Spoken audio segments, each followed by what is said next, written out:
Louvado seja Deus pela vida, pela salvação.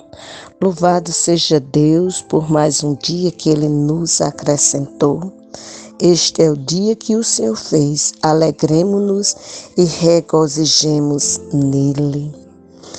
O Senhor nos ensina que em tudo devemos dar graça, porque esta é a vontade de Deus em Cristo Jesus, o Senhor. É precioso dar graça a Deus, porque Ele nos criou para a glória dEle. É precioso buscar a face de Deus.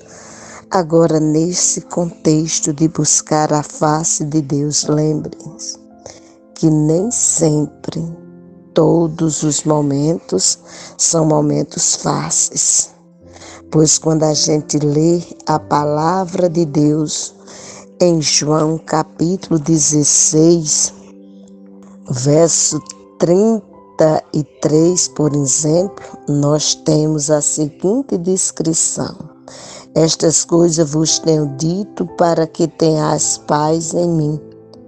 No mundo passais por aflições, mas tende bom ânimo, eu venci o mundo.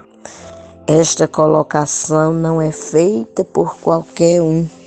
Não, mas esta colocação é feita pelo próprio Senhor Jesus. É Ele quem nos diz. E parece um contraste entre a paz e a alegria de Cristo, como mostra os versos 21, 22 e 24 do capítulo citado. E as aflições e dificuldades do mundo. A vitória, porém, pertence a Cristo. Você quer ser vencedor? Tenha seu olhar fito em Cristo Jesus, porque foi Ele quem tomou sobre si as nossas dores e enfermidade. Foi Ele quem disse ao Pai, no alto da cruz, tudo está consumado. E isto Ele fez por amor a todo aquele que nele crê. Olhando este mesmo versículo do Evangelho de João, capítulo 16, verso 33, na Bíblia de Estudo do Expositor, nós vamos ter a seguinte explicação: tenho-vos dito isto para que em mim tenhas paz. A explicação é, de fato, está dizendo a eles, aos discípulos, as coisas podem parecer terríveis. No entanto, apesar da aparência delas, tudo está sob controle. Confie no que eu disse e creiam em mim. Seguindo a explicação ainda do versículo, no mundo tereis aflições, diz respeito à condição fundamental da vida divina neste mundo. O mundo está totalmente contra, porque seu sistema é unicamente de Satanás. Mas tem de bom ânimo, disse Jesus, eu venci o mundo. Ele fez isto por meio da cruz, conforme Colossenses capítulo 2, verso 14 e 15, para que nós possamos vencer o mundo. Lendo o texto de Colossenses 2, 14 e 15 para uma melhor compreensão nossa. Veja o que diz o texto. Você e eu, servos do Senhor, precisamos observar a palavra de Deus, palavra que ela mesma nos diz em Mateus 24, 35. Passa-se os céus, passa-se a terra, mas esta palavra não passará. Você e eu precisamos ter firmeza nisto, para que possamos ver a glória de Deus, que é excelsa, que vai além da nossa compreensão.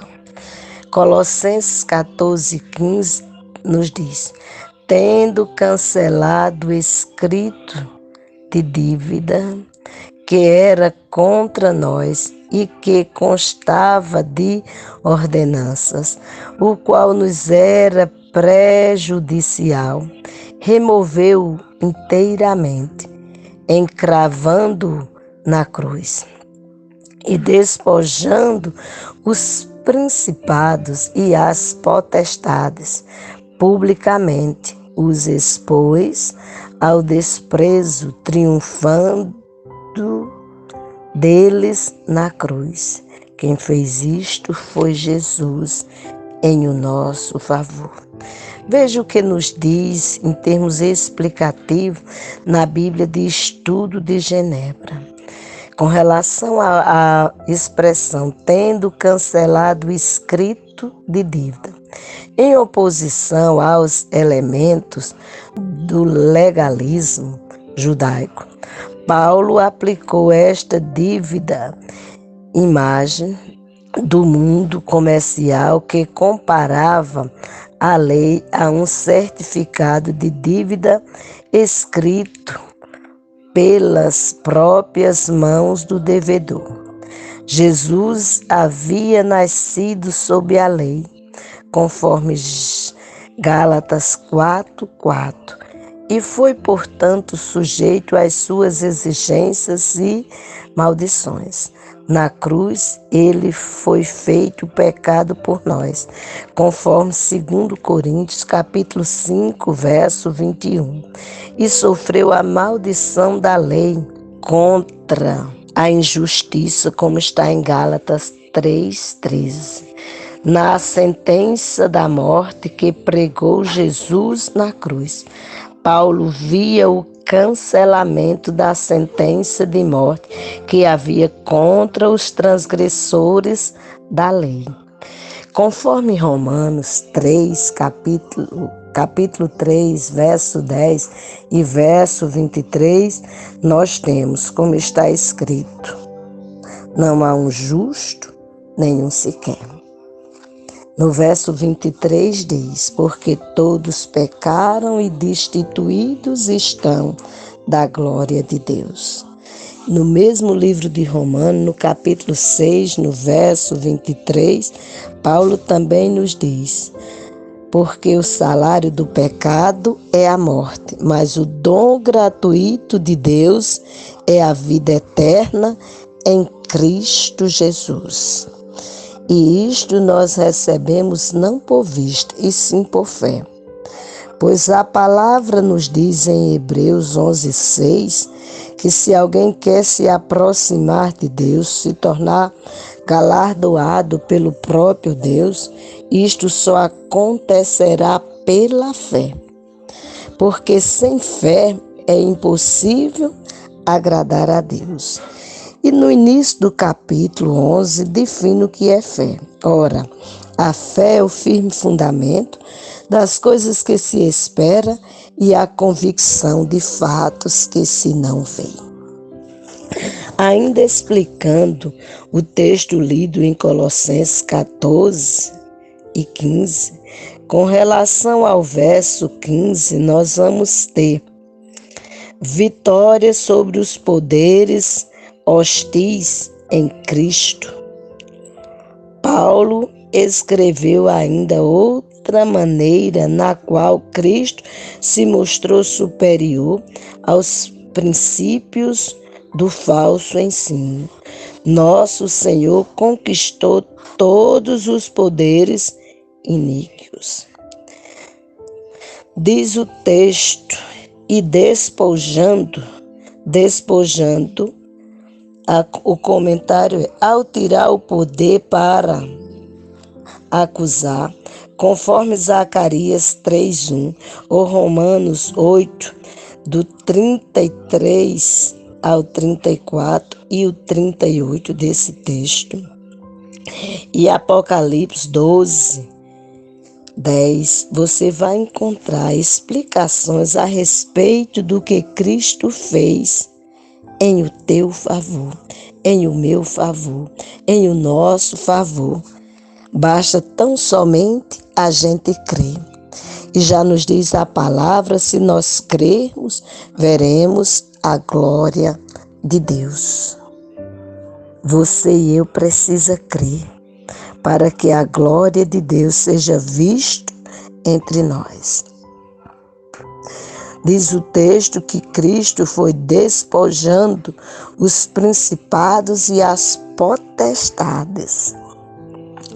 Paulo novamente se refere aos poderes angélicos e demoníacos, como está em o texto no mesmo capítulo, no verso 8.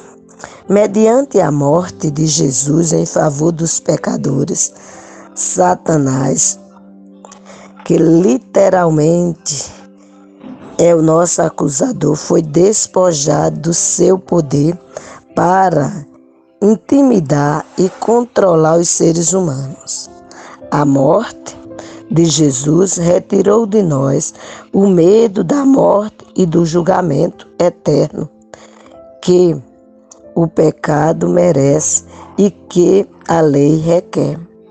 Conforme Ezequiel capítulo 18, conforme Romanos capítulo 5, verso 12.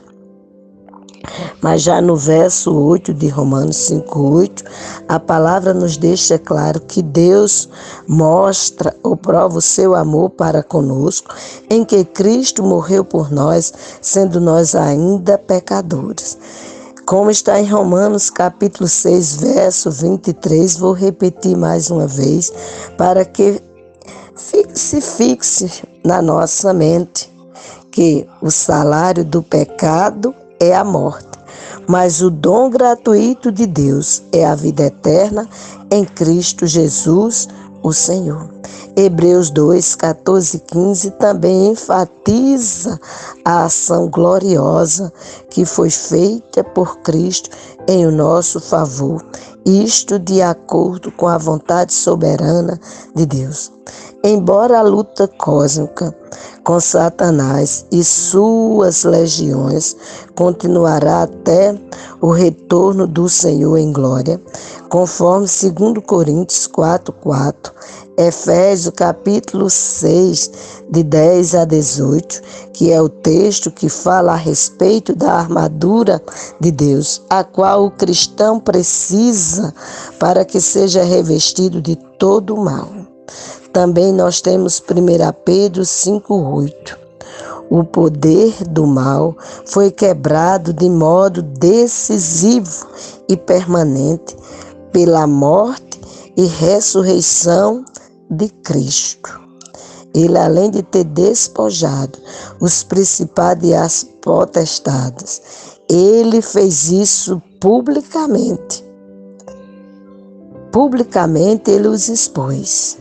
Uma imagem de um general romano conquistador fazendo um cortejo com os seus inimigos, derrotados e humilhados, seguindo atrás de sua carruagem. Uma batalha cósmica invisível ocorreu na cruz e o príncipe deste mundo foi expulso, conforme João capítulo 12, verso 31.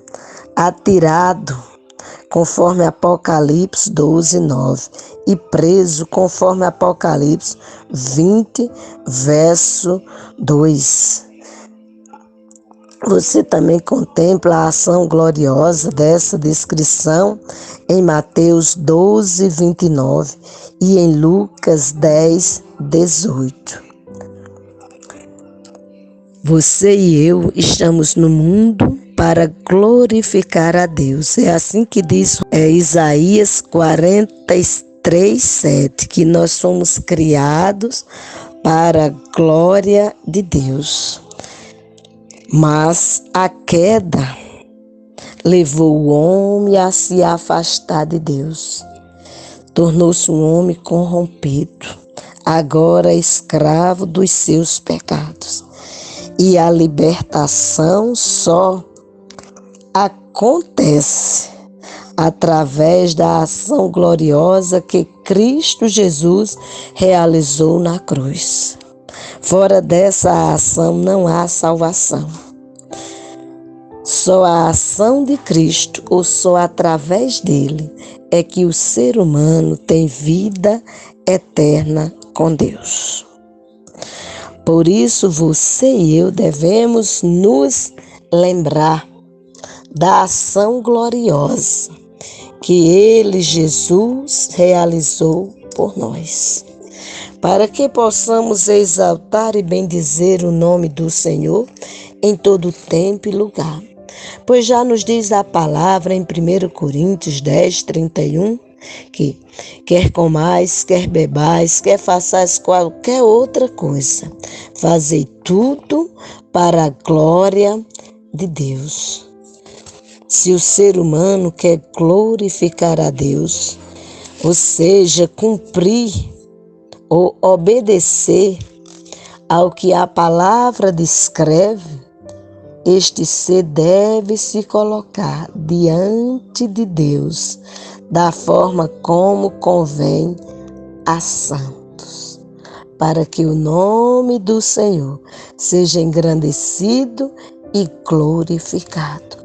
Ainda falando a respeito do texto lido, que se encontra em João, capítulo 16, verso 33, quando Jesus diz: falei essas coisas para que em mim vocês tenham paz. No mundo vocês passam por aflições, mas tenham bom ânimo, tenham coragem, eu venci o mundo. Na Bíblia de Estudo Conselheira, falando a respeito desse versículo, temos: falei essas coisas para que em mim vocês tenham paz. Após ter denunciado a falha de seus discípulos, Jesus lhes oferece a paz.